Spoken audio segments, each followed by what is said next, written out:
Assalamualaikum warahmatullahi wabarakatuh. Perkenalkan, nama saya Dimas Aprian Adib Sofwan dengan NIM 2402021101173.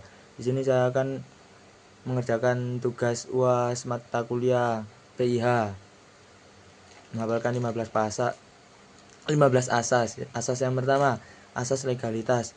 Asas legalitas itu tidak ada perbuatan pidana tanpa undang-undang. Yang kedua, asas persamaan di hadapan hukum, yakni semua orang sama di mata hukum. Yang ketiga, asas kepastian hukum. Asas kepastian itu hukum harus memberikan kepastian. Yang keempat, asas keadilan. Asas keadilan yakni hukum harus adil bagi semua pihak. Yang kelima, asas kemanfaatan, yakni hukum harus bermanfaat bagi seluruh masyarakat. Yang keenam, asas praduga tak bersalah. Seorang dianggap tidak bersalah sampai terbukti bersalah. Yang ketujuh, asas imparsialitas, yakni hakim harus netral. Yang ke-8, asas objektivitas, yakni penegakan hukum berdasarkan fakta dan hukum. Yang ke-9, asas non retroaktif, yakni hukum tidak berlaku surut.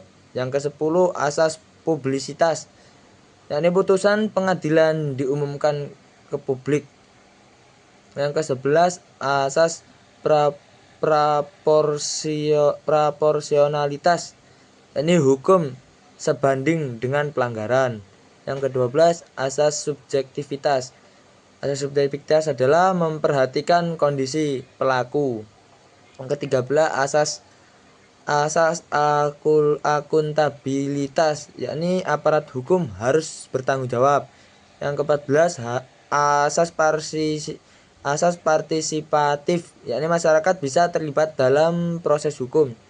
Yang ke-15, asas transparansi, yakni proses hukum yang terbuka untuk diawasi. 3 aliran hukum. Yang pertama, hukum alam. Hukum alam adalah hukum yang bersumber dari moral, akal sehat, dan nilai-nilai universal. Contoh-contohnya yakni keadilan dan hak-hak asasi manusia. Seperti itu contohnya. Yang kedua, positivisme hukum. Positivisme hukum adalah peraturan yang ditetapkan oleh negara yang berfokus pada peraturan tertulis, bukan moral. Yang ketiga, realisme hukum. Realisme hukum adalah hukum yang ditentukan oleh praktik di pengadilan, bukan teks hukum semata. Yang ditekankan pada peran hakim dan fakta sosial. Kaidah sosial ada 3, yakni kaidah hukum.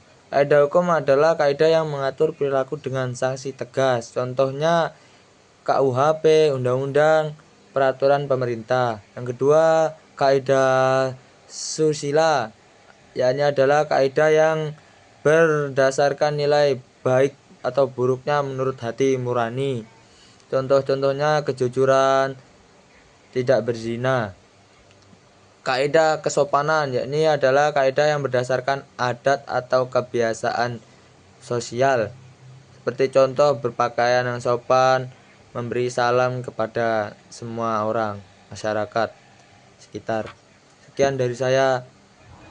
Hanya itu yang bisa saya terangkan.